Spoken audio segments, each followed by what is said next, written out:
വീണ്ടും ദൈവസന്നിധിയിലായിരിക്കാൻ ദൈവം വീണ്ടും ഇടയാക്കിയതിനായി ഞാൻ ദൈവത്തെ സ്തുതിക്കുന്നു. അല്പം പോലും റെസ്റ്റ് എടുക്കാതെ വീണ്ടും ദൈവസന്നിധിയിലേക്ക് കടന്നു വന്ന് ആ ദൈവത്തിൻ്റെ വചനത്തിൻ്റെ ഗാംഭീര്യത മനസ്സിലാക്കുവാൻ ദൈവം നിങ്ങളുടെ ആ ദാഹത്തെ ഓർത്ത് ഞാൻ ദൈവത്തെ സ്തുതിക്കുന്നു. നമ്മൾ നിത്യതയെക്കുറിച്ച് സംസാരിച്ചു കൊണ്ടിരിക്കുകയാണ്. എന്നോട് പറഞ്ഞു ആവശ്യത്തിന് സമയമെടുക്കാമെന്ന് പറഞ്ഞു. എന്നാൽ അതിനിടയ്ക്ക് നമ്മുടെ പോൾ ബ്രദർ പറഞ്ഞു, നീണ്ട സമയം ഇങ്ങനെ എടുക്കുമ്പോൾ ചിലർ ഉറങ്ങാൻ സാധ്യതയുണ്ട്. അതുകൊണ്ട് ഇടയ്ക്കൊരു ബ്രേക്ക് കൊടുത്താൽ നല്ലതായിരിക്കും എന്ന് പറഞ്ഞു.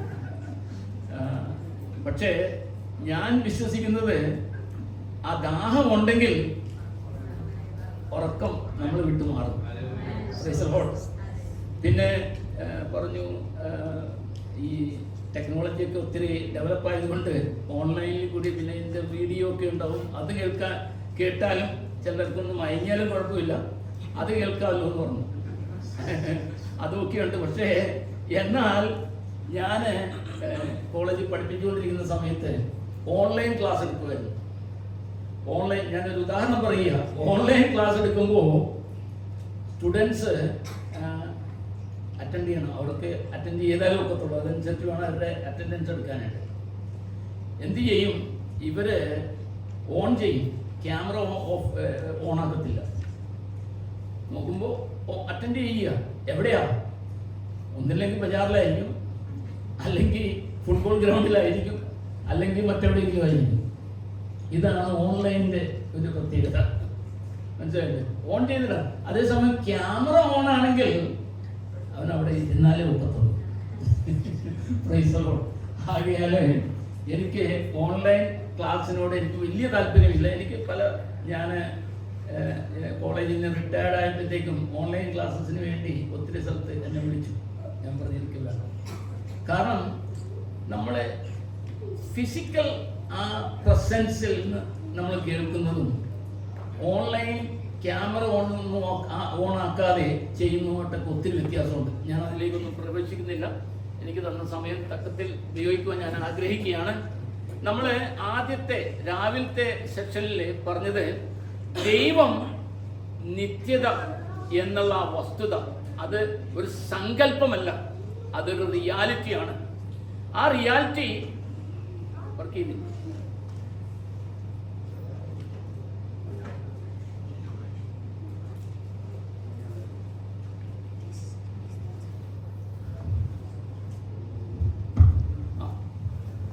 അതൊരു സങ്കല്പമല്ല, അതൊരു റിയാലിറ്റിയാണ്, വാസ്തവമാണ്. അത് നമ്മളെല്ലാവരും ധരിച്ചിരിക്കുക, അത് ഓർത്തിരിക്കുക. അത് നടപ്പാക്കാൻ വേണ്ടി ദൈവത്തിന്റെ പദ്ധതി വെളിപ്പെടുത്തി. ആ പദ്ധതി പദ്ധതിയിൽ കൂടി ദൈവം ചെയ്യാൻ ആഗ്രഹിക്കുന്ന കാര്യങ്ങളെക്കുറിച്ച് ദൈവം മനസ്സിലാക്കി തന്നു. അത് കഴിഞ്ഞിട്ട് ദൈവം യഹൂദനെ തെരഞ്ഞെടുത്തു, ഇസ്രായേൽ ജനതയെ തെരഞ്ഞെടുത്തു.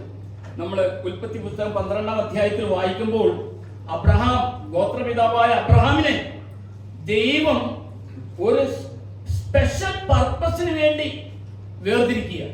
1 മുതൽ 3 വരെയുള്ള വാക്യങ്ങളിൽ ഞാൻ ലോകത്തെ അനുഗ്രഹിക്കുന്നതിന് വേണ്ടി നിന്നെ തെരഞ്ഞെടുത്തിരിക്കുക. അതിനെക്കുറിച്ച് മെസ്സിയാനിക് പ്രൊഫസി, മശിഹായുടെ ഒരു പ്രൊഫറ്റിക്കൽ വേർഡ്സ് ആണ് അവിടെ 3 വാക്യങ്ങളിൽ പറഞ്ഞിരിക്കുന്നത്. ഓക്കെ, അതിലേക്കൊന്നും ഞാൻ പ്രവേശിക്കുന്നില്ല. അപ്പോൾ ദൈവിക പദ്ധതി വെളിപ്പെടുത്തുന്നതിന് വേണ്ടി നിത്യത മാനവജാതി അനുഭവിക്കുന്നതിന് ദൈവം ഒരുക്കിയ ഒരു പദ്ധതി. ആ പദ്ധതി കുറച്ചുകൂടി കൂടുതൽ ഗൗരവത്തിലേക്ക് കൊണ്ടുവരുവാനായിട്ട് ദൈവം ഒരു ജനതയെ തെരഞ്ഞെടുത്തു. അതാണ് ഇസ്രായേൽ ജനം, യഹൂദ ജനം. യഹൂദ ജനത്തെ തെരഞ്ഞെടുക്കുകയും അവർക്ക് കൊടുത്ത വ്യവസ്ഥയിൽ കൂടി എങ്ങനെയാണ് ഇത് പ്രാപിക്കുക, ഈ നിത്യ ജീവൻ അല്ലെങ്കിൽ നിത്യതയുടെ അനുഭവം എങ്ങനെയാണ് പ്രാപിക്കുക, അതിൽ കൂടി ദൈവം ആഗ്രഹിക്കുന്നത് എന്താണ്? ദൈവത്തെ തന്നെ വെളിപ്പെടുത്തുക. നമ്മള് ഇപ്പോൾ ഞാൻ ഈ ഉച്ച കഴിഞ്ഞിട്ടുള്ള സെഷനിൽ കുറച്ചുകൂടി നിങ്ങൾക്ക് ഒരു ഡീറ്റെയിൽസ് ആയിട്ട് മനസ്സിലാക്കും. ദൈവം നിത്യതയിൽ എന്ന് വെച്ചാൽ യുഗാന്ത്യത്തിൽ, നിത്യതയിൽ ദൈവം എപ്രകാരമാണ്, ദൈവത്തിന്റെ സ്വഭാവം എപ്രകാരം, ഏതാണ് ദൈവത്തിന്റെ രൂപം എന്നുള്ള കാര്യങ്ങളൊക്കെയും ദൈവം ആ വ്യവസ്ഥയിൽ കൂടി അറിയിച്ചു. മാത്രമല്ല പിന്നെ ദൈവം ഒന്നുകൂടി ക്ലോസ് ആയിട്ട് അല്ലെങ്കിൽ ഒന്നുകൂടി ഒരു ഇന്റിമേറ്റ് റിലേഷൻഷിപ്പിലേക്ക് കൊണ്ടുവരുന്നതിന് വേണ്ടി, എന്ന് വെച്ചാൽ ഈ നിത്യതയുടെ ഒരു പൂർണ്ണമായ ഒരു രൂപം കൊടുക്കുന്നതിന് വേണ്ടി ഒരു ഉടമ്പടി ചെയ്തു. അങ്ങനെ സ്വന്തം ജനമാക്കി തീർത്തു. ഇതൊക്കെ നമ്മൾ രാവിലത്തെ സെക്ഷനിൽ ഞാൻ നമ്മൾ മനസ്സിലാക്കി. അവസാനം ഇതിന്റെ യുണീക്നെസ് അതിനെക്കുറിച്ച് പറഞ്ഞാണ് നമ്മൾ അവസാനിക്കുന്നത്. അങ്ങനെ ഈ ഒരു ഉടമ്പടിയിൽ കൂടി നിത്യതയുടെ അനുഭവം ദൈവം പകരുന്നതിന് വേണ്ടി ഈ തെരഞ്ഞെടുക്കപ്പെട്ട ജനം എന്ത് ചെയ്തു? പരാജയപ്പെട്ടു. പരാജയപ്പെട്ടതിന്റെ കാരണങ്ങൾ പലതാണ്. ആ കാരണങ്ങളൊന്നും ഇപ്പൊ പറഞ്ഞാൽ എനിക്ക് 2 അല്ല 3 മണിക്കൂർ 4 മണിക്കൂർ തരണം. അതുകൊണ്ട് അതൊന്നും ഞാൻ വിവരിക്കുന്നില്ല. ഒരു കാര്യം മത്തായിയുടെ സുവിശേഷത്തിൽ നമുക്ക് വായിക്കാൻ കഴിയും. ആ പരാജയപ്പെട്ടതിന്റെ ഒരു കാര്യം, ആ ഒരു സംഗതി എന്തെന്ന് വെച്ചാൽ, മലാക്കി പുസ്തകം കഴിഞ്ഞിട്ട് ഒരു 400 വർഷത്തിന്റെ ഒരു ഗ്യാപ്പ് പീരീഡ് ഉണ്ട്. അതിന് ഞങ്ങൾ തിയോളജിക്കൽ ലാംഗ്വേജിൽ പറയുന്നത് ഇന്റർ ടെസ്റ്റമെന്റ് പീരീഡ്. ഈ പീരീഡിൽ ദൈവം യഹൂദന് കൊടുത്ത പ്രവചനങ്ങളും ദൈവം അവരുടെ മധ്യത്തിൽ പ്രവാചകന്മാരെ അയച്ചതൊക്കെ കേട്ടിട്ട് അവര് അനുസരിക്കാതെ തീർന്നപ്പോൾ ദൈവം പ്രവാചകന്മാരെ അയക്കുന്നത് നിർത്തി. അതാണ് നമ്മൾ ഈ ഇന്റർ ടെസ്റ്റമെന്റൽ പീരീഡിൽ കാണുന്നത്. ഈ ഇന്റർ ടെസ്റ്റമെന്റൽ പീരീഡിൽ പ്രവാചകന്മാരെ ദൈവം അയക്കുന്നത് നിർത്തിയപ്പോൾ ഇവര് ഈ ദൈവം തെരഞ്ഞെടുത്ത സ്വന്തം ജനം എന്തായിത്തീർന്നു? ഒരു പൊളിറ്റിക്കൽ നേഷനായി, അല്ലെങ്കിൽ ഒരു സ്പിരിച്വാലിറ്റിയിൽ നിന്ന് പൊളിറ്റിക്കൽ ആസ്പെക്റ്റിലേക്ക് തിരിഞ്ഞു. ആത്മീയത്തിൽ നിന്ന് അനാത്മികതയിലേക്ക്, അല്ലെങ്കിൽ from spirituality they become politically oriented people. അങ്ങനെ അവര് രാഷ്ട്രീയം അല്ലെങ്കിൽ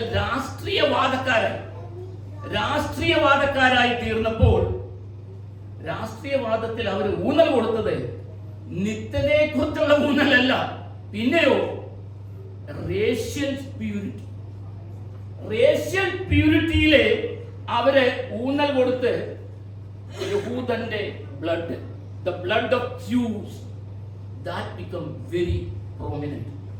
ഇന്റർടെസ്റ്റമെന്റൽ പീരീഡിൽ സംഭവിച്ചത് എന്തെന്ന് വെച്ചാൽ, ആത്മീയത്തിൽ നിന്ന് വേർതിരിഞ്ഞ്, എന്ന് വെച്ചാൽ നിത്യതയെക്കുറിച്ചുള്ള ദർശനം, നിത്യതയെക്കുറിച്ചുള്ള പഠിപ്പിക്കല്, ഇതെല്ലാം കൊടുത്ത ഈ സ്വന്തം ജനം അതിൽ നിന്ന് വ്യതിചലിച്ച് രാഷ്ട്രീയവാദത്തിലേക്ക്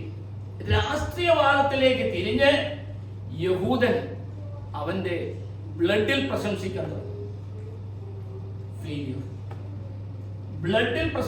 പ്രശംസിക്കാനായിട്ട് തുടങ്ങി. അങ്ങനെ മത്തായിയുടെ സുവിശേഷം നമ്മൾ വായിക്കുമ്പോൾ ദൈവത്തിന്റെ പദ്ധതിയായ സ്വന്തം പുത്രനെ ഈ ഭൂമിയിലേക്ക് അയക്കുക. ദൈവം തന്റെ പുത്രനെ ഈ ഭൂമിയിലേക്ക് അയച്ച് ദൈവത്തിന്റെ പദ്ധതിയായ നിത്യതയുടെ പദ്ധതി വെളിപ്പെടുത്തുന്നതിന് വേണ്ടി തന്റെ പുത്രനെ ഈ ഭൂമിയിലേക്ക് അയച്ചു. പുത്രനെ ഭൂമിയിലേക്ക് അയച്ചപ്പോൾ ഈ യഹൂദൻ, ആത്മീയത്തിൽ നിന്ന് അനാത്മീയത്തിലേക്ക് പോയ ഈ യഹൂദൻ പറയുക, നീ തച്ചന്റെ മകനല്ലേ,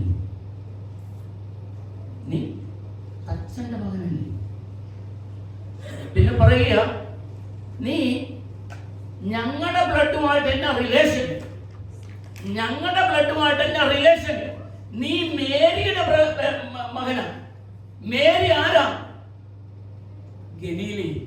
ഗലീലയിൽ നിന്നുള്ളോ എന്ന് വെച്ചാൽ Mary has impure racial blood, impure.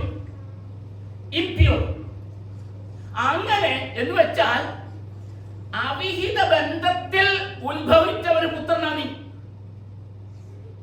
പ്രിയമുള്ളവരെ, ആത്മീയത്തിൽ നിന്ന് വ്യതിചലിക്കുമ്പോൾ ഇതൊക്കെ ഈ ഓരോരുത്തരുടെ ഉള്ളിൽ കയറി. Be careful.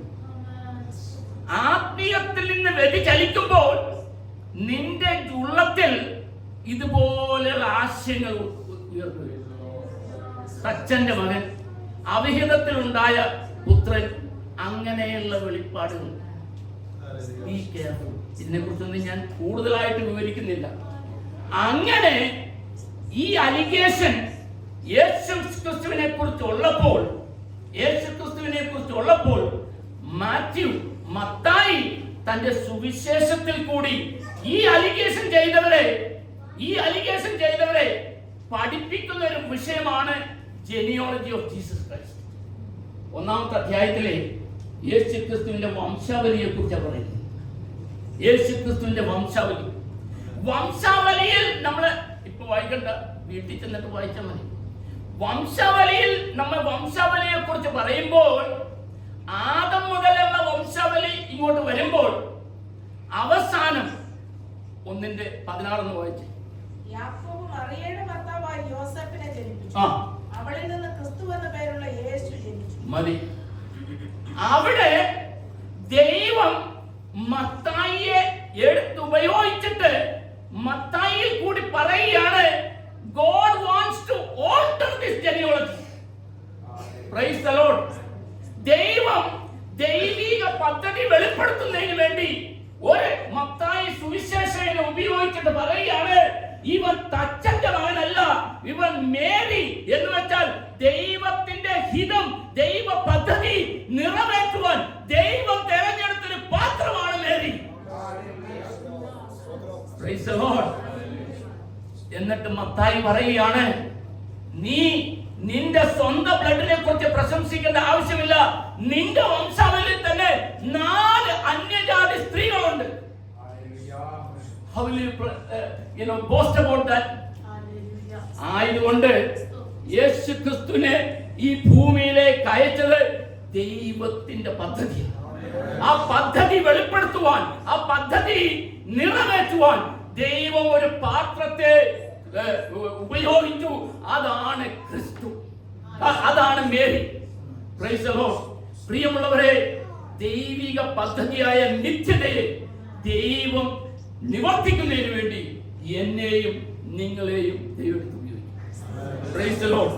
സോ അവിടെ നമ്മൾ വായിക്കുന്നത് eternal logos altering himself to bring eternity on earth. ദൈവം നോക്കിക്കേ, ദൈവത്തിന്റെ പദ്ധതിയായ നിത്യത ഈ ഭൂമിയിൽ കൊണ്ടുവരുന്നതിന് വേണ്ടി ദൈവമായിരുന്ന എറ്റേണൽ ലോഗോസിനെ ഈ ഭൂമിയിലേക്ക് ദൈവം കൊണ്ടുവരിക. By doing that, God is altering everything. Praise the Lord. പ്രപഞ്ചത്തിന്റെ നിയമങ്ങളെയും പ്രപഞ്ചത്തിൽ ഏത് ലോ ആൻഡ് ഓർഡർ ആണെങ്കിൽ തന്നെയും അതിനെ ഒക്കെയും ഓൾട്ടർ ചെയ്തുകൊണ്ട് ദൈവം ഒരു പുതിയ ഒരു വേ അല്ലെങ്കിൽ ഒരു പുതിയ പദ്ധതി ഇടുകയാണ്. അതാണ് വചനം ജഡമായി തീർന്നത്. Praise the Lord. പ്രിയമുള്ളവരെ, ഞാനിത് വായിക്കുമ്പോൾ എൻ്റെ ഉള്ളം സന്തോഷിക്കുക. കാരണം പുതിയ നിയമത്തിൽ നാം കാണുന്നത് എന്നെയും നിങ്ങളെയും ഈ ദൈവ പദ്ധതിയിലേക്ക് ദൈവം നിയോഗിക്കുന്നതിന് വേണ്ടി, അല്ലെങ്കിൽ ദൈവം വിളിച്ച് വേർതിരിക്കുന്നതിന് വേണ്ടി ദൈവം പ്രപഞ്ചത്തെ പോലും ഓൾട്ടർ ചെയ്യുക. ദൈവത്തിന്റെ രൂപത്തെ പോലും ഓൾട്ടർ ചെയ്യുകയാണ്. എത്രയോ എനിക്കും നിങ്ങൾക്കും വേണ്ടി ദൈവം ചെയ്യുന്ന പദ്ധതി. നമ്മൾ ഈ ഭൂമിയിൽ അനുഭവിക്കുന്ന നിത്യത. Praise the Lord. ദൈവം നമ്മളെ സ്നേഹിക്കുന്നതുകൊണ്ട്, ദൈവത്തെ വിശ്വസിച്ച് ദൈവത്തെ അനുസരിക്കുന്ന ദൈവ മക്കൾക്ക് വേണ്ടി ദൈവം തന്നെ ഓൾട്ടർ ചെയ്യുവാൻ ഒരുക്കമുള്ളതാണ് എന്നാണ് മത്തായി ആ സുവിശേഷത്തിൽ 1-ാം അധ്യായത്തിൽ കൂടെ വെളിപ്പെടുത്തി തരുന്നത്. Praise the Lord. അപ്പോൾ ദൈവത്തിന്റെ പദ്ധതി ഈ ഭൂമിയിൽ കൊണ്ടുവരുന്നതിന് വേണ്ടി the whole thing God is altering himself and bringing that concept to this earth. ഇനി 1-ാം അധ്യായത്തിന്റെ 18-ാം വാക്യം മുതൽ നമ്മൾ വായിക്കുമ്പോൾ ഏഞ്ചൽ സ്വർഗ്ഗദൂതൻ മേരിയോട് പറയുകയാണ്, ഇവന് ഇടേണ്ട പേരെന്താണ്? ആ പേരെന്ന് പറഞ്ഞാൽ ഇവന് ഇമ്മാനുവേൽ എന്ന് പേരിടണം. കാരണം എന്താ? ഇമ്മാനുവേലിന്റെ അർത്ഥം നിങ്ങൾക്ക് അറിയാമല്ലോ, ദൈവം നമ്മോട്. ആകയാൽ പ്രിയമുള്ളവരെ, ഈ പുതിയ നിയമത്തിൽ ദൈവം തന്റെ പദ്ധതി വെളിപ്പെടുത്തുന്നതിന് വേണ്ടി ഒന്ന് തന്നെ ഓൾട്ടർ ചെയ്ത് അതിന്റെ വസ്തുത അറിയിക്കുന്നതിന് വേണ്ടി ദൈവം പേരിടുകയാണ് ഇമ്മാനുവേൽ. ദൈവം എന്നോടും നിങ്ങളോടും കൂടെ വസിക്കുവാനായിട്ട് ആഗ്രഹിക്കുക. അതാണ് നിത്യതയുടെ ആരംഭം. Praise the Lord. So God altered himself, therefore alteration is possible with a human being. രണ്ടാമത്തെ കാര്യം, ഇവിടെ മത്തായി, ഇത് ഞാൻ മത്തായിയുടെ സുവിശേഷം എടുത്തേ ഉള്ളൂ, ഇനി യോഹന്നാനിലേക്ക് നമ്മൾ കടക്കാൻ പോകുന്നേ ഉള്ളൂ. ആ ഓൾട്ടർ ചെയ്തതുകൊണ്ട് 1:16 വായിക്കുന്നത് ജോസഫിന്റെ പുത്രൻ എന്ന് പറയാമായിരുന്നു. എന്നാൽ ജോസഫിന്റെ പുത്രൻ എന്ന് പറയുന്നില്ല. അവിടെ മേരിയുടെ പുത്രനായിട്ട്, മറിയയുടെ പുത്രനായിട്ട് ജനിച്ചു. God is altering. അത് നമ്മെ വിളിച്ചറിയിക്കുന്നത് എന്താ? What does that meaning to us? അത് നമ്മളെ വിളിച്ചറിയിക്കുന്നത്, ദൈവം ആ ഓൾട്ടറേഷൻ ചെയ്തെങ്കിൽ ആ ഓൾട്ടറേഷൻ നമ്മളിലും സാധ്യമാണ്. Praise the Lord. If God has altered himself to bring that concept to us, concept to human being, we can also alter ourselves. ഇതിൽ കൂടി നമ്മൾ മനസ്സിലാക്കേണ്ടത് അതാണ്. അപ്പോൾ മാത്യു പല കാര്യങ്ങൾ ഒന്ന് വെളിപ്പെടുത്തുന്നത്, God altered himself, therefore alteration is possible with a human being. രണ്ട്, the Spirit of God altered the genealogy of Jesus through Matthew. Therefore, that talk to us, that is talking to us, that mean this Spirit of God is who was in Jesus, it can be with us also. The Spirit which was there in Jesus, ആ Spirit നമ്മളിൽ ഉണ്ട്. നിത്യതയുടെ അനുഭവം. അടുത്തത്, the new race may be formed on earth. ദൈവം അവിടെ മറിയയിൽ കൂടി ഒരു ന്യൂ ജെനിയോളജി സ്ഥാപിച്ചതിന്റെ അർത്ഥം എന്തെന്ന് വെച്ചാൽ, ഇത് യഹൂദന്മാർക്ക് വേണ്ടിയുള്ളത് മാത്രമല്ല. Praise the Lord. പ്രിയമുള്ളവരെ, ശ്രദ്ധിച്ച് കേൾക്കുക. ഉൽപ്പത്തി 12:1 മുതൽ 3 വരെയുള്ള വാക്യങ്ങളിൽ നമ്മൾ വായിക്കുമ്പോൾ അവിടെ ദൈവം ഈ ജാതിയെ തിരഞ്ഞെടുത്തത് എന്തിനു വേണ്ടിയാണ്? To become a beacon to the whole nation, whole world.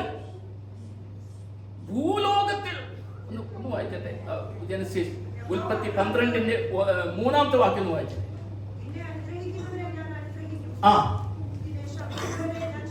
Okay. നിന്നിൽ കൂടെ ഭൂമിയിലുള്ള സകല വംശങ്ങളും,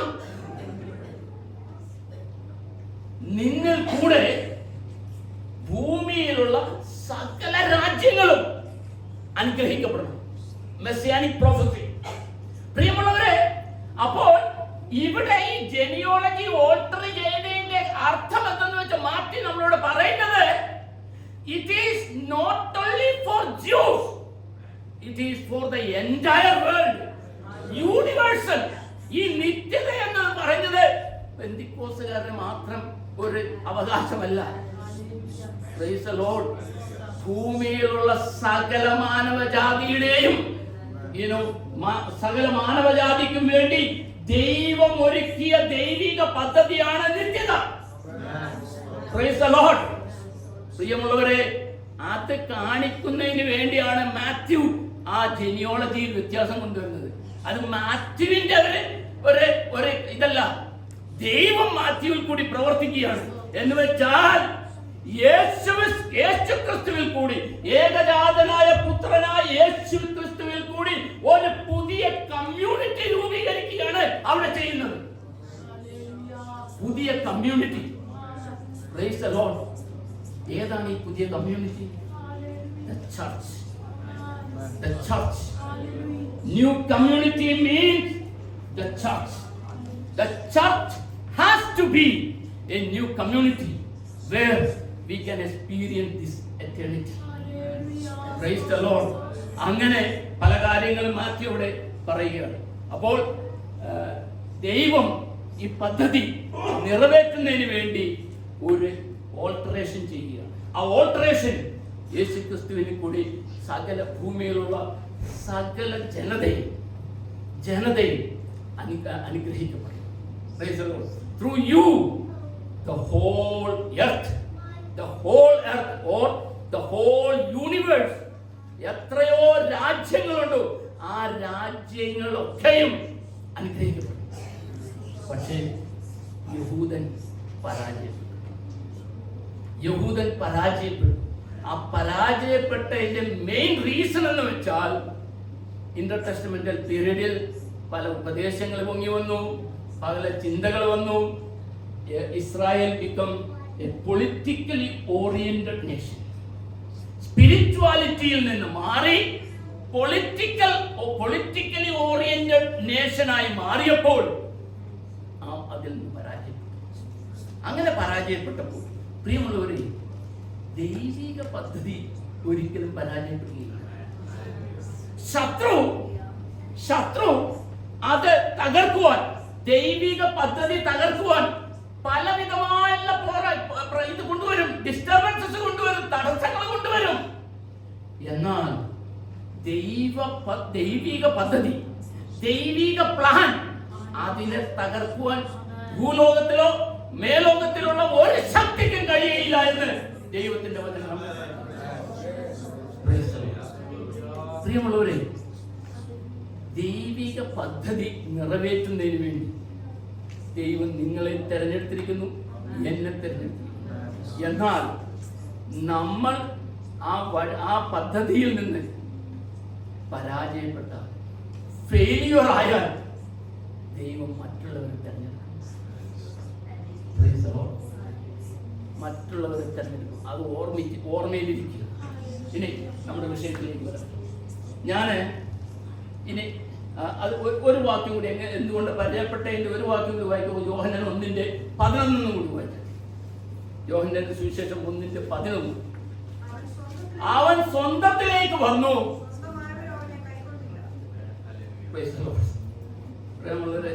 ഇനി കൂടുതൽ വ്യാഖ്യാനമൊന്നും അതിനകത്ത് തരാൻ ഞാൻ ആഗ്രഹിക്കുന്നില്ല. എനിക്ക് നോട്ട്സ് ഉണ്ട്, പക്ഷെ എനിക്ക് സമയം തരണം.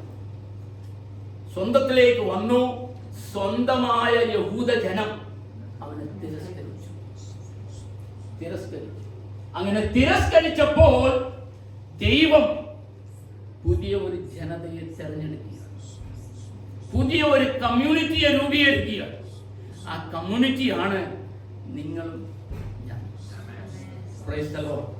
ആ കമ്മ്യൂണിറ്റിയിൽ ഭാഗവാക്കാകുവാനായിട്ട് നിങ്ങൾ ആഗ്രഹിക്കുന്നുണ്ടോ എങ്കിൽ today you will get that eternity experience. You will get that experience. അപ്പോൾ അതുകൊണ്ട് ദൈവത്തിന്റെ ജനമായ ഇസ്രായേൽ ജനം പരാജയപ്പെട്ടപ്പോൾ ദൈവം പുതിയൊരു ജനത്തെ, അല്ലെങ്കിൽ ജെന്റൈൽസിനെ കൂടി ഇതിലേക്ക്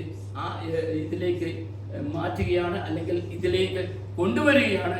അങ്ങനെ യഹൂദനും ജാതിയനും ഒരുമിച്ച് നിത്യതയുടെ ഭാഗമാക്കുക. Praise the Lord. ഇനി നമ്മൾ വായിച്ച രാവിലെ 2 വാക്യങ്ങളാണ് വായിക്കാൻ പറഞ്ഞത്. ഒന്ന് സഭാപ്രസംഗി, 2 യോഹന്നാൻ എഴുതിയ സുവിശേഷം 10:10 എന്ന് വായിക്കാം.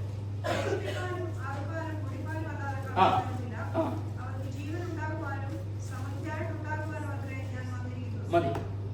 അവർക്ക് എന്ന് വെച്ചാൽ യേശുക്രിസ്തുവിൽ ദൈവത്തിന്റെ പദ്ധതിയെ നിറവേറ്റുവാൻ ദൈവം കാണുകയും തിരഞ്ഞെടുക്കുകയും ചെയ്ത ഒരു പുതിയ ജനം. ആ ജനത്തിന് ജീവൻ, അത് സമൃദ്ധിയായ ജീവൻ തരുന്നതിന് വേണ്ടിയാണ് ദൈവം തന്റെ പുത്രനെ ഈ ഭൂമിയിലേക്ക് അയച്ചത്.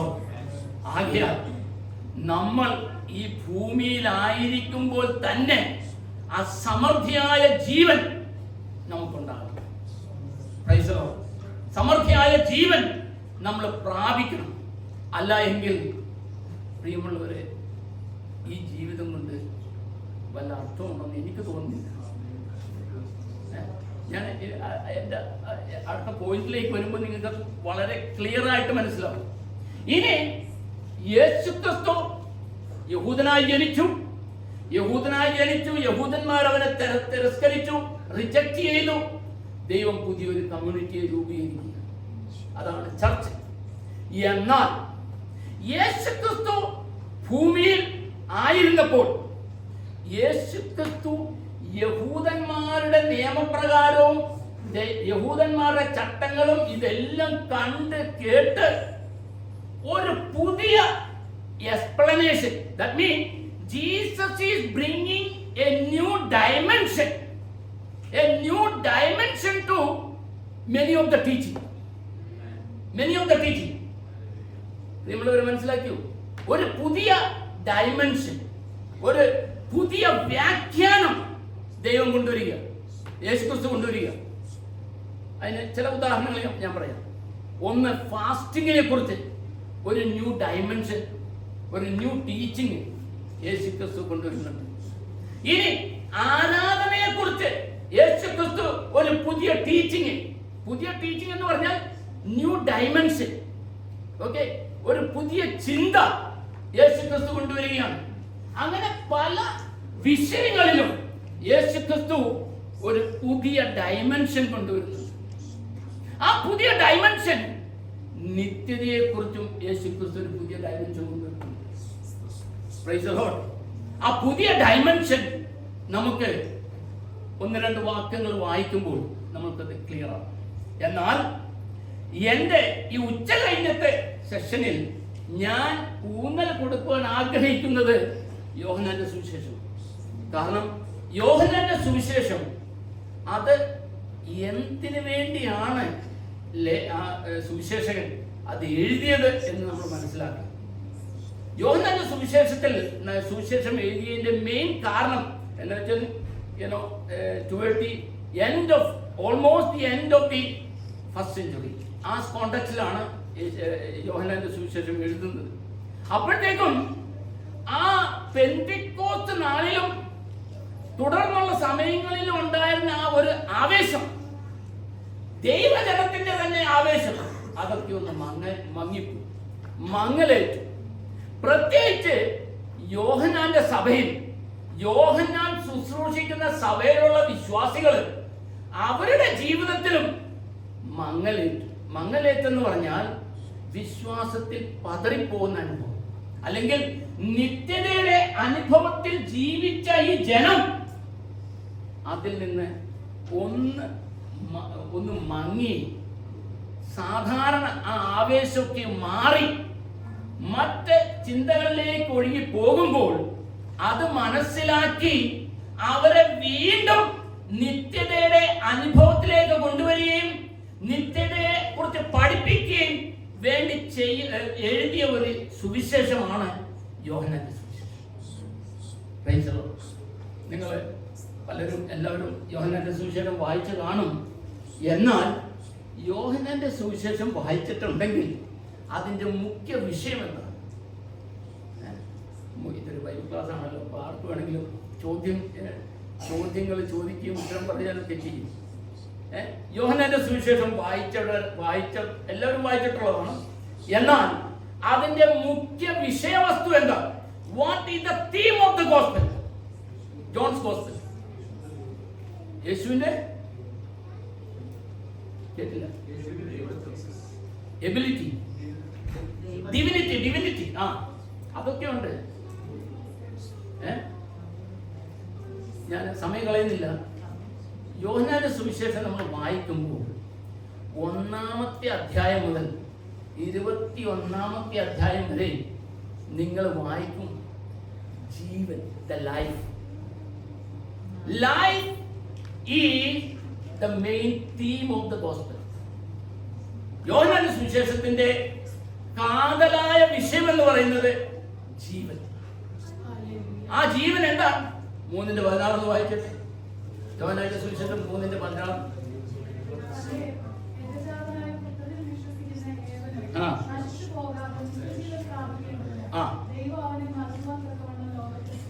ദൈവം നമ്മൾ ആരും നശിച്ചു പോകാതെ നിത്യജീവൻ പ്രാപിക്കേണ്ടി എന്ന് വെച്ചാൽ ദൈവിക പദ്ധതിയിൽ ദൈവം തരുവാൻ ആഗ്രഹിക്കുന്ന ആ നിത്യജീവൻ, അതാണ് യോഹന്നാന്റെ മുഖ്യ വിഷയം. അത് തുടരെയുള്ള ഓരോ അധ്യായങ്ങളിലും നിങ്ങൾക്കത് മനസ്സിലാക്കുവാനായിട്ട് കഴിയും. അങ്ങനെ നിത്യതയുടെ പ്രത്യാശയിൽ ജീവിച്ച യോഹന്നാന്റെ സഭയിലുള്ള വിശ്വാസികൾക്ക് മങ്ങലേറ്റപ്പോൾ അവരെ വീണ്ടും ആ നിത്യതയുടെ പ്രത്യാശയിലേക്ക്, അല്ലെങ്കിൽ അതിന്റെ ആ പ്രത്യാശയിലേക്ക് നയിക്കുന്നതിന് വേണ്ടി അവരെ പ്രേരിപ്പിക്കുന്ന ഒരു സുവിശേഷമാണ് യോഹന്നാന്റെ സുവിശേഷം.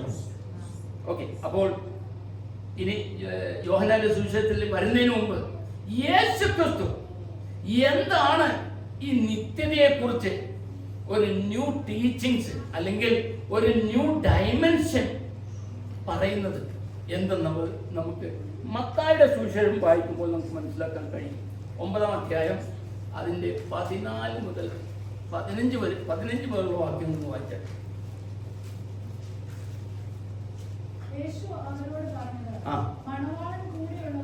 അല്ല, 16 മുതൽ വായിച്ചേ. 16.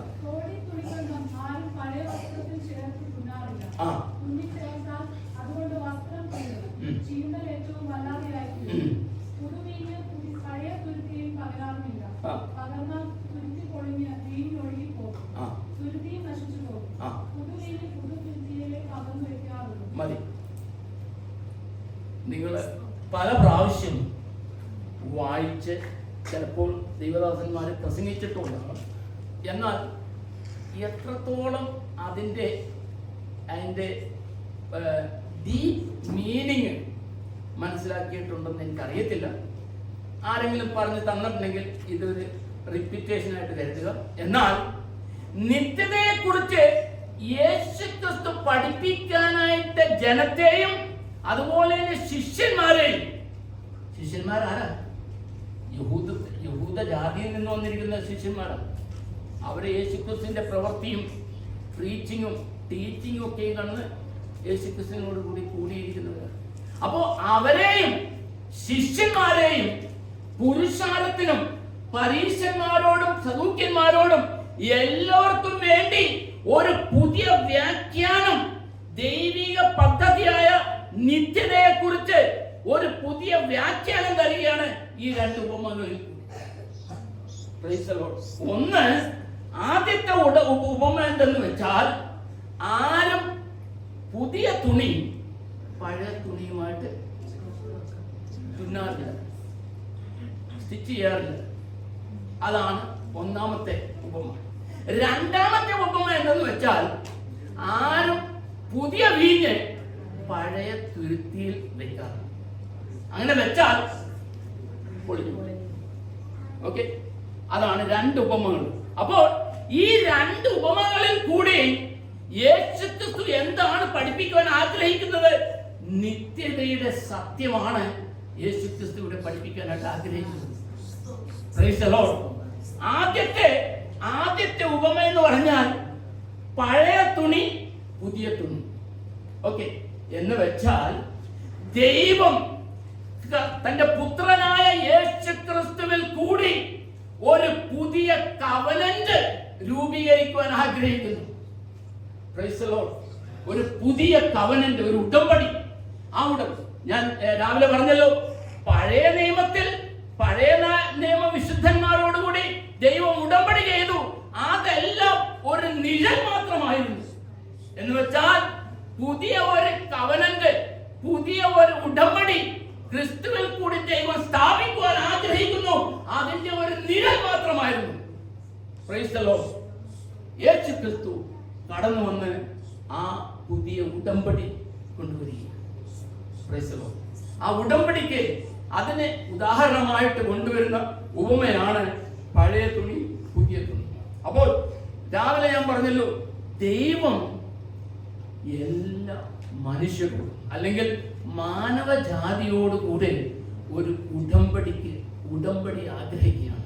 God wants to make a covenant with his people, with the people. Okay, അപ്പോൾ അതുകൊണ്ട് covenant is a symbol of intimacy. രാവിലെ ഞാൻ പറഞ്ഞല്ലോ, ദൈവം ഈ കവനന്റിൽ കൂടി ആഗ്രഹിക്കുന്നത് എന്നാ? We will have a intimate relationship.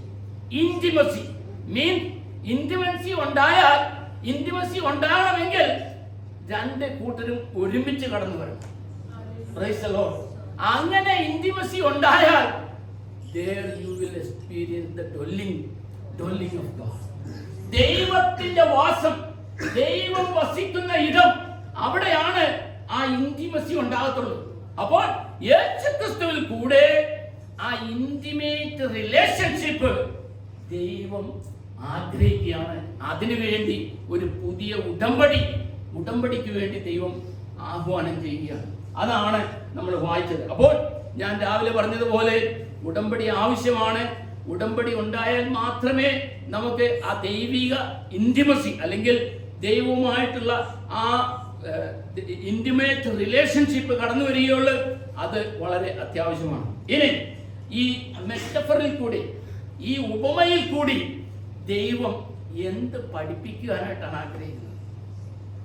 യേശുക്രിസ്തു തന്റെ ശിഷ്യന്മാരെ ഇതിൽ കൂടി പഠിപ്പിക്കുന്ന കാര്യം എന്തെന്ന് വെച്ചാൽ, പഴയ ഉടമ്പടി എന്ന് വെച്ചാൽ പഴയ തുണി പഴയ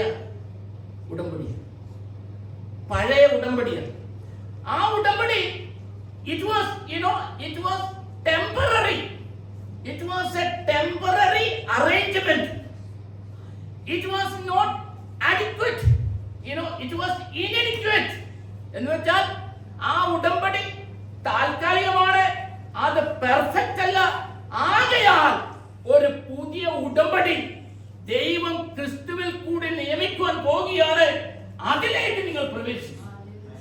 Praise the Lord. പഴയ തുണി പ്രതിനിധീകരിക്കുന്നത് പഴയ ഉടമ്പടിയാണ്. പഴയ ഉടമ്പടിയിൽ നമുക്കറിയാം യഹൂദന്മാർ എന്തെല്ലാമാണ് കാണിച്ചത്. ദൈവം കൊടുത്ത വ്യവസ്ഥ അതൊക്കെ മാറ്റി ആചാരാനുഷ്ഠാനങ്ങളിലേക്ക് മാറി. ഇതൊക്കെ സംഭവിക്കാവുന്ന കാര്യങ്ങളാണ്. ദൈവം മോശയിൽ കൂടി ഉടമ്പടി അല്ലെങ്കിൽ മോശയിൽ കൂടി നിയമങ്ങളും വ്യവസ്ഥകളും ഒക്കെ സ്ഥാപിച്ചു. എന്നാൽ പിന്നീടുള്ള സമയങ്ങളിലേക്ക് കടന്നു വന്നപ്പോൾ it become A ritualistic aspect. ആചാര അനുഷ്ഠാനങ്ങളിലേക്ക് മാറി. നിങ്ങളൊരു ശ്രദ്ധിച്ച് കേൾക്കുക. ഈ ആചാര അനുഷ്ഠാനങ്ങൾ ഇന്ന് ഞാൻ പറയുന്നത്, ഇന്ന് പെന്തിക്കോസ്ത് സമൂഹവും അവരുടെ ആദ്യ അനുഭവത്തിൽ നിന്ന് മാറിപ്പോയി. നമ്മുടെ പൂർവ്വപിതാക്കന്മാരൊക്കെയും, ഞാൻ പെന്തിക്കോസ്ത് കുടുംബത്തിൽ ജനിച്ചവനല്ല, ഞാൻ കത്തോലിക്കനാണ്. എന്നാൽ കത്തോലിക്ക സമുദായത്തിൽ നിന്ന് 1980 ഞാൻ രക്ഷിക്കപ്പെടുന്നത്. അന്ന് ഈ പെന്തിക്കോസ്ത് ജനം ആത്മാവിൽ ആരാധിക്കുമ്പോൾ ഉണ്ടായ അവരുടെ സന്തോഷം മനസ്സിലാക്കിയപ്പോൾ, ദൈവമേ, ഈ സന്തോഷം എനിക്ക് വേണം. എന്റെ അനുഭവ സാക്ഷ്യം പറയാനായിട്ടുള്ള സമയമില്ല. പ്രിയമുള്ളവരെ, ഇന്ന് നമ്മൾ ചിന്തിക്കേണ്ട ഒരു ആവശ്യമാണ്. നമ്മുടെ പെന്തിക്കോസ്ത് സഭ പലയിടങ്ങളിലും ആചാരങ്ങളിലേക്ക് മാറിക്കൊണ്ടിരിക്കുന്നു. യഹൂദനെ പോലെ ആചാരങ്ങളിലേക്ക് മാറിക്കൊണ്ടിരിക്കുകയാണ്. അങ്ങനെ ആചാരങ്ങളിലേക്ക് മാറിക്കൊണ്ടിരിക്കുകയാണെങ്കിൽ ദൈവത്തിന്റെ ആത്മാവ് ഇന്ന് പകൽക്കാലം നമ്മളോട് സംസാരിക്കുകയാണ്. ഒരു പുതിയ കവനന്റ്, ഒരു പുതിയ തുണിയുടെ ആവശ്യമാണ്. ആ കവനന്റ് യേശു ക്രിസ്തുവിൽ കൂടി മാത്രം. യേശു ക്രിസ്തുവിൽ കൂടി ആ കവനന്റിലേക്ക് പ്രവേശിക്കുക. അവിടെ യേശു ക്രിസ്തു പറയുന്നതാണ്, പഴയ തുണി പുതിയ തുണി കൊണ്ട് നടക്കുന്നത് എന്ന് വെച്ചാൽ പാച്ച് വർക്ക്. തുന്നിക്കെട്ടുക എന്ന് പറഞ്ഞാൽ പഴയ തുണി കീറിയിട്ടുണ്ടെങ്കിൽ പുതിയ തുണി തുന്നിക്കെട്ടുക. അതിന് ഇംഗ്ലീഷിൽ നമ്മൾ പറഞ്ഞ പാച്ച് വർക്ക്. പ്രിയമുള്ളവരെ, ഒരു ആത്മീയ സത്യം എന്തെന്ന് വെച്ചാൽ ദൈവിക പദ്ധതി നമ്മളിൽ വെളിപ്പെടുന്നതിന് വേണ്ടി അല്ലെങ്കിൽ നമ്മൾ അനുഭവിക്കുന്നതിന് വേണ്ടി നിന്റെ പാച്ച് വർക്ക് അവിടെ ആവശ്യമില്ല. Praise the Lord. പ്രിയമുള്ളവരെ, ഇന്ന് പലരും, ഞാൻ ഈ പലരും എന്ന് പറയുന്നത് എന്നെ ഉൾപ്പെടുത്തി പെന്തിക്കോസുകാരെ ഞാൻ പറയുന്നത്. ഞാൻ പെന്തിക്കോസുകാരെ സ്നേഹിക്കുന്നത് കൊണ്ട് ഞാൻ പറയുന്ന കാര്യം, അവർ റിപ്പന്റ് ചെയ്യണം. പാച്ച് വർക്ക് കൊണ്ട് ആ നിത്യജീവന്റെ അനുഭവം നമ്മളിൽ വെളിപ്പെടുകയില്ല. Praise the Lord. This is a clear message from God. Patch work ആണ് നിന്റെ ഉദ്ദേശമെങ്കിൽ ഇന്ന് ദൈവസന്നിധിയിൽ സമർപ്പിക്കണം. പാച്ച് വർക്ക് കൊണ്ട് ദൈവത്തിന്റെ പദ്ധതിയായ നിത്യജീവൻ അനുഭവിക്കുവാനായിട്ട് അതിന്റെ പൂർണ്ണത, യോഹന്നാന്റെ 10:10 നമ്മൾ വായിച്ചത്, അതിന്റെ പൂർണ്ണത അനുഭവിക്കണമെങ്കിൽ പാച്ച് വർക്ക് കൊണ്ട് സാധ്യമല്ല. പ്രിയമുള്ളവരെ, പാച്ച് വർക്കിനെ കുറിച്ച് പറയുമ്പോൾ പല കാര്യങ്ങൾ എനിക്ക് പറയുവാനുണ്ട്. പാച്ച് വർക്ക് എന്ന് പറഞ്ഞാൽ നമ്മൾ പറയുന്നില്ലേ, അഡ്ജസ്റ്റ്മെന്റ്. ഇന്ന് നമ്മൾ അഡ്ജസ്റ്റ്മെന്റ് ചെയ്യാനായിട്ട് മിടുക്കരാണ്. പ്രിയമുള്ളവരെ, അഡ്ജസ്റ്റ്മെന്റ് കൊണ്ട് നിനക്ക് ദൈവത്തെ പ്രസാദിപ്പിക്കാൻ പറ്റും. ഉള്ളതുപോലെ ദൈവസന്നിധിയിൽ വന്ന് സമർപ്പിക്കുക. അങ്ങനെ സമർപ്പിച്ചാൽ ആ നിത്യജീവൻ, ദൈവത്തിന്റെ പദ്ധതിയായ നിത്യജീവൻ അതിന്റെ പൂർണ്ണതയിൽ അനുഭവിപ്പാൻ എനിക്ക് സാധിക്കും. ഞാൻ ആയതുകൊണ്ട് ആ ഭാഗം അവിടെ വിടുകയാണ്. അപ്പോൾ പഴയ തുണി പുതിയ തുണി, ഇതിൽ കൂടി യേശുക്രിസ്തു തന്റെ ശിഷ്യന്മാരെയും പുരുഷാരത്തെയും പഠിപ്പിക്കുന്ന വസ്തുത എന്തെന്ന് വെച്ചാൽ ഇതൊരു പുതിയ കവനന്റാണ്. ഈ പുതിയ കവനന്റിൽ ആ കവനന്റിന്റെ പ്രിയ പുരുഷനാണ് യേശുക്രിസ്തു. യേശുക്രിസ്തുവിൽ കൂടി മാത്രമേ ആ ഉടമ്പടിയിലേക്ക് പ്രവേശിക്കണമെങ്കിൽ നിന്റെ പാച്ച് വർക്ക് കൊണ്ട്, നമ്മുടെ പാച്ച് വർക്ക് കൊണ്ട് അതിന് സാധ്യമല്ല. Praise the Lord. അതിനെ പുതിയ കവനന്റിലേക്ക് തന്നെ നീ ഇറങ്ങി വരണം. Praise the Lord. അങ്ങനെ പല കാര്യങ്ങൾ പറയുവാനുണ്ട്.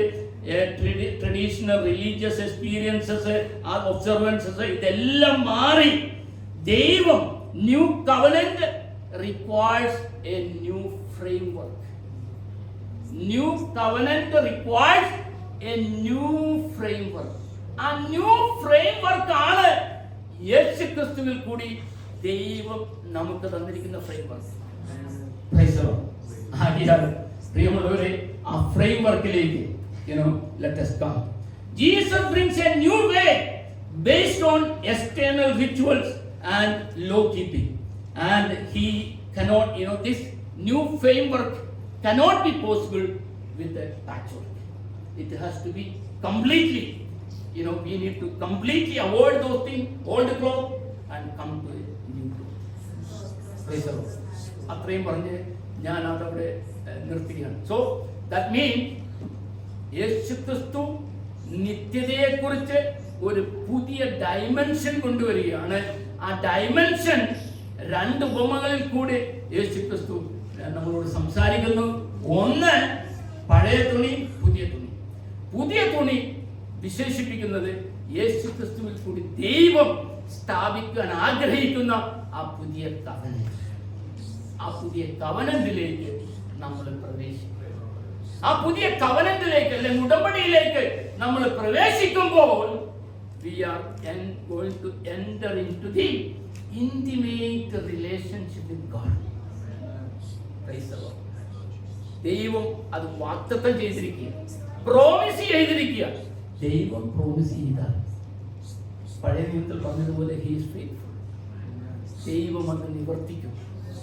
Praise the Lord. അതാണ് ദൈവത്തിന്റെ ആട്രിബ്യൂട്ട്സ്. ഇനിയും അതിലേക്ക് ഞാൻ പ്രവേശിക്കുന്നില്ല. അപ്പോൾ പുതിയ തുണി, പുതിയ കവനന്റ്, അത് യേശു ക്രിസ്തുവിൽ കൂടി ദൈവം ഈ ഭൂമിയിലേക്ക് സ്ഥാപിക്കുവാനായിട്ട്, അല്ലെങ്കിൽ യേശു ക്രിസ്തുവിൽ കൂടി പുതിയ ഉടമ്പടിയിലേക്ക് പ്രവേശിക്കുവാനായിട്ട് ദൈവം ആഹ്വാനം ചെയ്യുന്ന ഒരു ആഹ്വാനമാണ് പഴയ തുണിയും പുതിയ തുണി. 2, പുതിയ വീഞ്ഞ് പഴയ തുരുത്തി ഒഴിക്കാറില്ല, അത് പകരാറില്ല. What does that mean? അവിടെ യേശു ക്രിസ്തു പഠിപ്പിക്കുകയാണ്, നിങ്ങളും ഞാനും ദൈവിക ഉടമ്പടിയിലേക്ക് പ്രവേശിക്കുമ്പോൾ, അല്ലെങ്കിൽ യേശു ക്രിസ്തുവിൽ കൂടിയുള്ള പുതിയ ആ ഉടമ്പടിയിലേക്ക് പ്രവേശിക്കുമ്പോൾ, you are going to have a new experience. പുതിയ വീഞ്ഞ്, പുതിയ വീഞ്ഞ്. ആ പുതിയ വീഞ്ഞ് വിശേഷിപ്പിക്കുന്നത് ദൈവിക പദ്ധതിയായ ദൈവരാജ്യത്തിൽ നമ്മൾ അനുഭവിക്കാൻ പോകുന്ന സന്തോഷത്തെയാണ് ആ പുതിയ വീഞ്ഞ് വിശേഷിപ്പിക്കുന്നത്. Praise the Lord. പ്രിയമുള്ളവരെ, ആ പുതിയ വീഞ്ഞ് പഴയ തുരുത്തിയിൽ ഒഴിക്കാറില്ല. നിന്റെ പഴയ ഉടമ്പടിയിൽ അത് ശേഖരിക്കുവാൻ കഴിയില്ല. കാരണം അതിനെ ഉൾക്കൊള്ളുവാൻ പഴയ തുരുത്തിക്ക് കഴിയില്ല. ഹല്ലേലൂയ. പ്രിയമുള്ളവരെ, ദൈവരാജ്യത്തിന്റെ സന്തോഷം എന്ന് വെച്ചാൽ നിത്യതയുടെ സന്തോഷം നീ അനുഭവിക്കണമെങ്കിൽ അത് പുതിയ ഉടമ്പടി, ക്രിസ്തുവിൽ കൂടിയുള്ള പുതിയ ഉടമ്പടിയിലേക്ക് പ്രവേശിക്കുമ്പോൾ നീ ആ പുതിയ സന്തോഷം അനുഭവിക്കും. പരിശുദ്ധാത്മാവിൽ കൂടെയുള്ള ആ സന്തോഷമാണ് നീ അനുഭവിക്കാൻ പോകുന്നത്. ഹല്ലേലൂയ. പ്രിയമുള്ളവരെ, ആ സന്തോഷം അനുഭവിക്കുവാൻ യേശു ക്രിസ്തു ശിഷ്യന്മാരെ ആഹ്വാനം ചെയ്യുകയാണ്. പുതിയ തുരുത്തിയിൽ പുതിയ വീഞ്ഞ് പകരുക. Praise the Lord. Patch work കൊണ്ട് സാധ്യമല്ല. ഇത് അനുഭവിക്കണമെങ്കിൽ പാച്ച് വർക്ക് കൊണ്ട് സാധ്യമല്ല. Praise the Lord. Praise the Lord. പ്രിയമുള്ളവരെ, ആ പുതിയ തുരുത്തി അനുഭവിക്കണമെങ്കിൽ, ആ പുതിയ തുരുത്തിയിലേക്ക് പുതിയ വീഞ്ഞ് പകരണമെങ്കിൽ പഴയ തുരുത്തി ഒന്ന് ഫ്ലെക്സിബിൾ ആക്കണം. അതിലേക്കൂടൊന്നും ഞാൻ പോകുന്നില്ല. അതൊരു പ്രോസസ്സാണ്. ഇസ്രായേലിൽ നിങ്ങൾ പോയിട്ടുണ്ടെങ്കിൽ മനസ്സിലാവും, അല്ലെങ്കിൽ ചരിത്രം വായിക്കുക. ഫാർമേഴ്സ് ഗ്രേപ്പിന്റെ ഹാർവെസ്റ്റില് പഴയ തുരുത്തി ഇവരെന്ത് ചെയ്യും? പഴയ തുരുത്തി വീണ്ടും പുതുതാക്കുന്നതിന് വേണ്ടി ചില പ്രോസസ് ഉണ്ട്. ആ പ്രോസസ് എന്ന് പറഞ്ഞാൽ, ഈ പഴയ തുരുത്തി ഇവര് വാട്ടർ ടബിൽ അതിന് സോക്കി, എന്ന് വെച്ചാൽ അതിനെ മുക്കി ആ ടബിൽ ഈ പഴയ തുരുത്തിയെ അങ്ങ് വെള്ളത്തിൽ മുക്കിയിടും. വെള്ളത്തിൽ മുക്കിയിട്ട് അത് കുറച്ച് മണിക്കൂറുകൾ കഴിയുമ്പോൾ അത് വീണ്ടും അതിൻ്റെ അടുത്ത് വെയിലത്തിട്ട് കഴിഞ്ഞ് അത് ഒന്ന് മൃദുലമാവുന്നതിന് വേണ്ടിയാണ് അത് ചെയ്യുന്നത്, സോഫ്റ്റ് ആകാൻ വേണ്ടി. അത് കഴിഞ്ഞ് 2 ദിവസം കഴിയുമ്പോൾ ആ വെയിലത്തിട്ട സൺഷൈൻ കൊണ്ട് ഒരല്പം ഒരു എഫക്റ്റ് അതിന് വന്നു കഴിഞ്ഞാൽ വീണ്ടും അതിനെ ഓയിൽ ടബിനകത്തിടുമ്പോൾ it will become more flexible. പറയുന്നത് മനസ്സിലാവുന്നുണ്ടോ? ഇതാണ് ഒരു പ്രോസസ്, പ്രക്രിയ. പുതിയ തുരുത്തി ആക്കുന്നതിന് വേണ്ടിയുള്ള ഒരു പ്രക്രിയയാണിത്. അങ്ങനെ എണ്ണയിൽ മുങ്ങിക്കിടക്കുന്ന ടബിൽ ഈ തുരുത്തിയിട്ട് അതിനെ കുതിർത്ത് കഴിയുമ്പോൾ that wine skin will be more soft. Praise the Lord. എന്നിട്ട് അതിനെ വീണ്ടും വെയിലത്തിടുക. അതിനെ വെയിലത്തിട്ട് കഴിയുമ്പോൾ that wine skin will be new wine.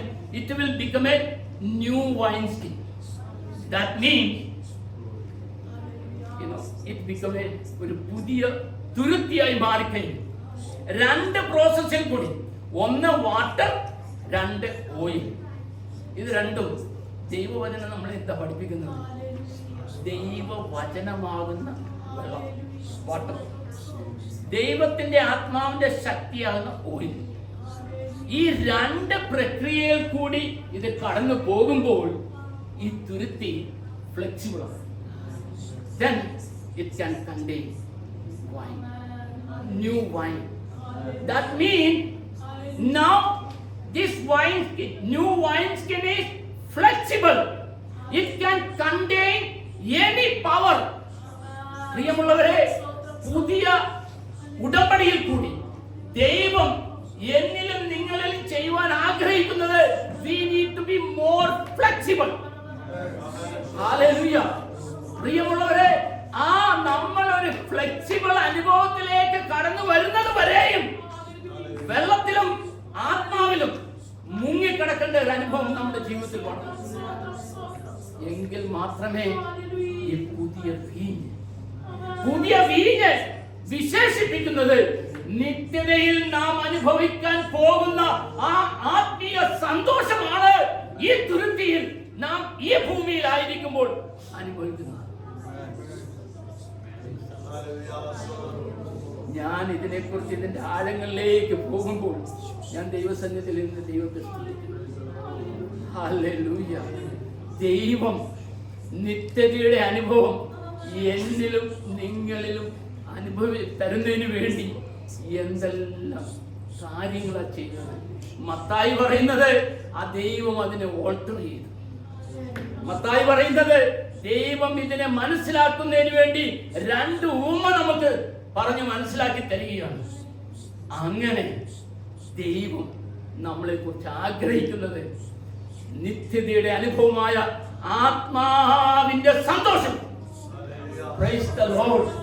പ്രിയമുള്ളവരെ, നാം ഈ ഭൂമിയിൽ ജീവിക്കുമ്പോൾ നാം അത് അനുഭവിക്കും. ഉച്ചക്കത്തെ സെഷനിൽ ദൈവത്തിന്റെ മാത്യു ബ്രദറൊക്കെ രണ്ടുപേരും ഇത് ചെയ്തപ്പോൾ ഒത്തിരി സന്തോഷം. നാം ദൈവസന്നിധിയിലേക്ക് കടന്നു വരുമ്പോൾ പ്രിയമുള്ളവരെ, ഇവരൊക്കെ നമ്മളെ സഹായിക്കുക, ഇവർ നമ്മളെ മോട്ടിവേറ്റ് ചെയ്യുന്നത് മാത്രമേ ഉള്ളൂ. എന്നാൽ ദൈവത്തിന്റെ പരിശുദ്ധാത്മാവിന്റെ ആ സന്തോഷം നമ്മുടെ ജീവിതത്തിൽ നാം കൂടി വരുമ്പോഴൊക്കെയും അനുഭവിക്കും. അതിന് മറ്റ് ഫോഴ്സസിന്റെ ഒന്നും ഒരു ആവശ്യമില്ല. നിത്യതയുടെ സന്തോഷം അതിന്റെ പൂർണ്ണതയിൽ അനുഭവിക്കണമെങ്കിൽ പുതിയ തുരുത്തിയായി മാറണം. പുതിയ തുരുത്തിയിൽ മാത്രമേ ദൈവ പദ്ധതി വെളിപ്പെടുത്തുന്ന ആ ആത്മീയ സന്തോഷം ദൈവം നമുക്ക് തരികയുള്ളൂ. പ്രിയമുള്ളവരെ, അതിനുവേണ്ടി നമ്മൾ ആഗ്രഹിക്കുക, നമ്മൾ പ്രാർത്ഥിക്കുമ്പോൾ ദൈവം തീർച്ചയായിട്ടും ആ അനുഭവത്തിലേക്ക് കടന്നു വരുവാൻ ദൈവത്തിന് സഹായിക്കും. ഇനി ഞാൻ യോഹന്നാന്റെ സുവിശേഷത്തിലോട്ട് വരികയാണ്. ആർക്കെങ്കിലും ഒന്ന് എഴുന്നേറ്റിരുന്ന് ഒരു കോറസ് പാടുവാൻ ആഗ്രഹമുണ്ടെങ്കിൽ പാടുക, അല്ലെങ്കിൽ 5 മിനിറ്റ് ഞാൻ നിങ്ങൾക്കൊരു ഗ്യാപ്പായിട്ട്